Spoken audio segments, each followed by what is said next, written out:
Like, we're not doing anything about this in school, and I just think it's like really important to. You don't work with the environment in school? No, it's so weird. Like nobody kind of knows about it. Like it's very weird. I don't know. I mean, we shouldn't. What do you think? No opinion as usual. Charlotte! What? She never said anything. No, actually I'm going to do... Oh, look at the time. It's time to go. Sure, no problem. Hurry up now, guys.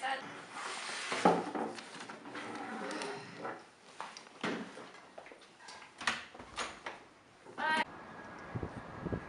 So, what's his name? Come on. Find out later. No, just do it. No, it's art. No, it isn't. Come on, just tell me. We're friends, remember? Hi, guys. Hi. Hey. Hey.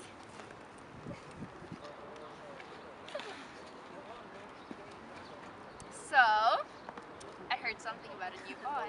Yeah, he's really cute. Oh wait, guys, what's happening this weekend?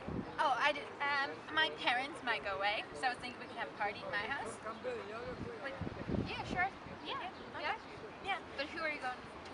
I don't know, I was just thinking about maybe, us, obviously, and maybe your friend Rebecca. Yeah, sure. I think she can come. Yeah, and then maybe Marcus and his friends. No, they're so Okay, no matter, just a joke. No, Marcus, come on. I have an idea. Why not invite David and his new friends? You know, the 4 other guys? Yeah. Yeah? I think they would be so much fun if they would come. Yeah, I so agree with you. Yeah. You always have some good ideas, and we should have such dull parties when we're not for you. Anyone else, or do you think? Well, if you're going to invite them, I think this party will be so epic. I'll see you at lunch. Bye. Action. Good morning, class. Good morning. So, I was thinking of the sociology thing that we're going through currently. Last week we talked about structuralism, do you remember? So, where it's the structure of society that's straining on people and creating deviant behavior. However now, I think that we instead will turn our interest into another perspective called interactionism. So, instead of talking about society as a whole, interactionism also believes that behavior derives from the social interactions. See? Interactionism, interactions.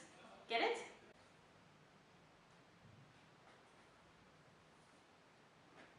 So, interactionism,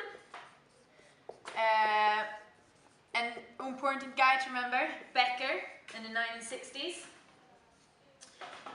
who formed this theory.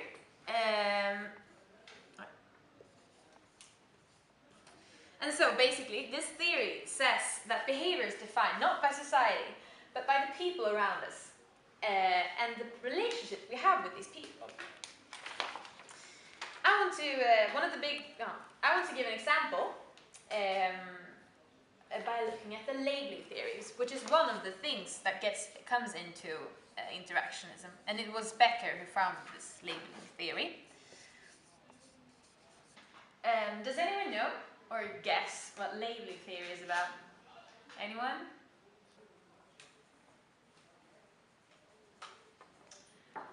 Bob? Yeah. I am myself a bit familiar with the Spanish language. Yes? La Belle? Yeah. Bob. You and Becker get that joke, don't you? No. Yes. Well,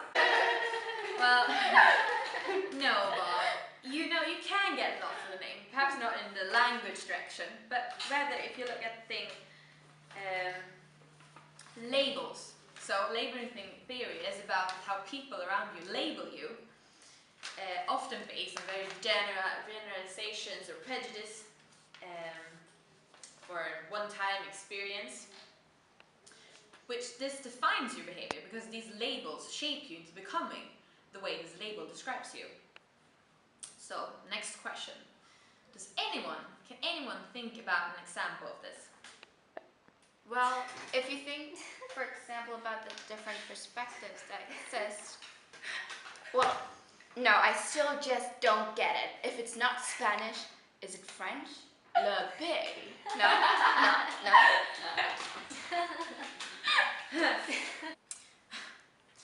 Funny as always, are we, Bob? No use in asking you.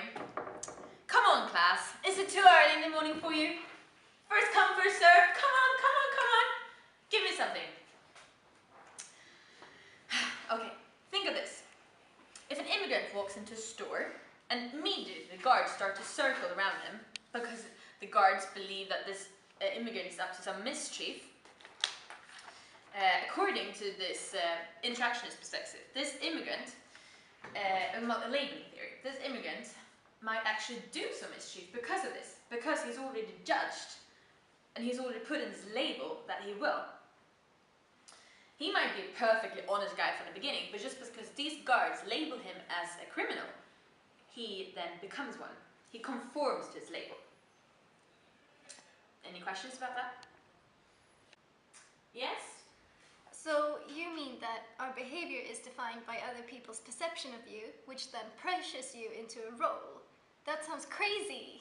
Well, aren't there other things that decide our behavior, like with the immigrant example? I mean, it could be so that they are in a very fragile socioeconomic situation and therefore they're forced to shoplift to survive. I mean, just like any non-immigrant would also do.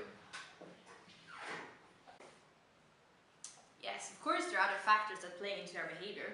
And interactionism and labeling theory is just one of the perspectives that explain or try to explain this. But still, think about this class instead. Don't you feel like you have certain roles? I sure do. Not pointing any fingers, but there are silent ones in this class, funny ones, people who take a lot of space, and others who stay very quiet, as there are in every social group, including families, classes, workplaces, associations. You often have a certain function in these groups, and whether you're aware of it or not, and once you've gotten into a certain role, it's very hard to get out of that role. So are you saying that we have no control over our behavior and that our personality is only a product of other people's opinions of us? Because it sounds like we have no free will to decide who we want to be.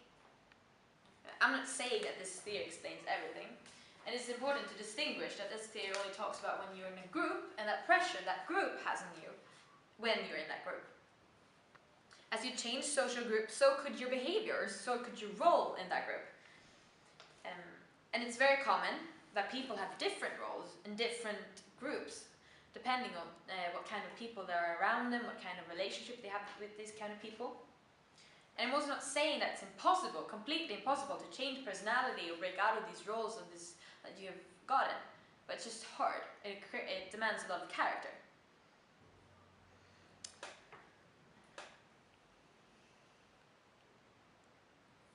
Could one say that the change one does in the role one plays in the family, from being a child to becoming a teenager and an independent adult, is an example of when one breaks out of these roles? That you have before often played the role of an obedient child, and then when you get older, it's sometimes hard to make your parents understand that you're not this child any longer, which leads to fighting, and eventually the parents accept that you have grown up, in most cases. Yeah, I guess that could be true, depending from family to family. This theory is not true. Like, Well, what? you don't have to be like this. It's always the case. I know. Why My mother told me that. But I don't think it's a father father. was that way.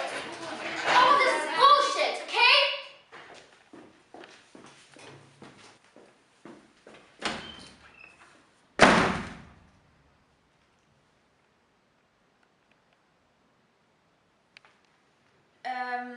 Well, I guess that's it for today. We'll just continue next week, class. Yes. Have a nice afternoon.